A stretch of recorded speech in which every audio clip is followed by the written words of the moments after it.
My grade 9 art teacher told me once that I should always draw from real life, that I should not rely on my own imagination. Now, I thought that was kind of weird, and I asked him why he thought that. And he pointed to my shirt, which I thought was kind of strange, but he said, "Look at those wrinkles. All of them follow the laws of physics in accordance to the fabric in which your shirt is made of. The surface area is lit in conjunction with the material's ability to absorb light. And there is no way that your mind could have conjured up such precise detail." In which I sat there and I replied, "Okay." I started this elephant like 3 years ago, and it's not finished because I grossly underestimated the amount of detail that exists in elephant skin. There is no way my brain could have created this on its own.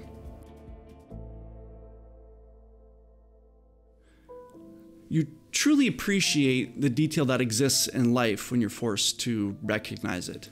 Psalm 139 verses 13-14 says this, "For you formed my inward parts. You knitted me together in my mother's womb." And then it goes on to say, "I praise you, for I am fearfully and wonderfully made. Wonderful are your works. My soul knows it very well." Our body has veins and arteries. If you were to take them out of your body and put them end to end, they would reach 60,000 miles. The circumference of the earth is 24,901 miles, meaning that your veins and arteries would go around the earth more than 2 times. The human heart circulates your blood through your body more than 1,000 times a day. You know what that tells me? It tells me that there's purpose to your existence. Our bodies are made up of DNA.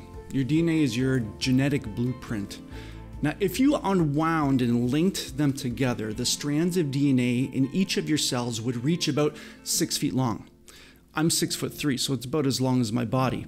With 100 trillion cells in your body, that means if your DNA were put end to end, it would stretch over 110 billion miles. That's hundreds of round trips to the sun. And by the way, the sun is 93 million miles from Earth. And yet some people look at creation and come to the conclusion that we are all here just by chance. Stephen Jay Gould, a paleontologist and evolutionary biologist, said, "We are here because one odd group of fishes had a peculiar fin anatomy that could transform into legs for terrestrial creatures, because the earth never froze entirely during an ice age, because a small and teeniest species arising in Africa a 250,000 years ago has managed so far to survive by hook and by crook. We may yearn for a higher answer, but none exists. This explanation, though superficially troubling, if not terrifying, is ultimately liberating and exhilarating. We cannot read the meaning of life passively in the facts of nature. We must construct these answers ourselves from our own wisdom and ethical sense. There is no other way. We are all looking at the same data, but coming to different conclusions." With the events going on in the world right now, it would be very easy to conclude that we are going to hell in a handbasket, so to speak. But I believe that something beautiful can come out of this mess. In all of this, I have learned to slow down much more in my life, to take better care of my soul, to find joy in the little things in life. Things I would have missed when I was going crazy before with my jam-packed full schedule. See, the news, I see the news and I see opportunities for light to shine in, not excuses to feel afraid or angry and depressed. I remember going to a U2 concert and seeing a bunch of people going on stage for a song. they were from the crowd, and you couldn't tell who these people were because they were all lined up wearing masks over their faces. The masks were a picture of a woman named, I'm going to mess it up, Aung San Suu Kyi. Aung San Suu Kyi is a Burmese politician, a diplomat, an author, and a 1991 Nobel Prize winner. And I guess the band did this to point out that there's a need for more people like her in this world. The cool thing is, you couldn't tell the gender, you couldn't tell the race, the age, or anything about the person wearing the mask. Just a person wanting to look like a legend. Now, we are all called to do something like this with Jesus. Ephesians chapter 5, verse 1 says, "Therefore be imitators of God as beloved children." So we are all called to imitate Jesus, to accept the way he accepted, love the way he loved, and to live the way he did, in a way wearing Jesus on our lives.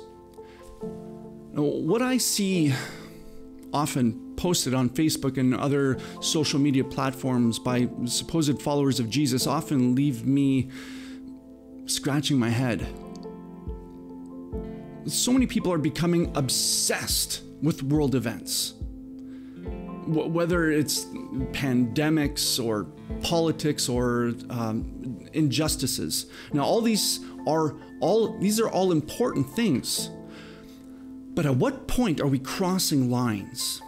In 1 Peter chapter 3, verse 15 says, "But in your hearts, honor Christ the Lord as holy, always being prepared to make a defense to anyone who asks you for a reason for the hope that is in you, and do it with gentleness and respect."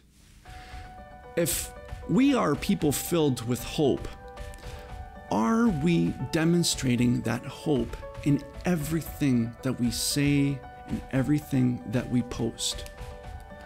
You know, God is larger than our circumstances, and he calls us to show that hope. The hope that this world is starving for, and the hope that we have in Jesus. The hope that we are created as masterpieces in the image likeness of our Creator, and that his love is more powerful than the fear, the hate, and the pain that may exist in this world. Romans chapter 5, verse 8 says, "But God shows his love for us in that while we were still sinners, Christ died for us." That means that on your worst day, you were worth saving. That, my friends, is good news. Some news that this world needs right now. And we need to see it in you. How you treat your parents, siblings, people that you work with, and the things that you post and the prayers that you pray. And when we do, when we put on Jesus in our lives, I believe one day Jesus will show us, one day, the art created by our lives here on earth, and hopefully it resembles Jesus Christ. God bless you. I hope you have a wonderful week, and I hope that we together can pray for opportunities to show other people that they are masterpieces made in the image of a loving Father. God bless you.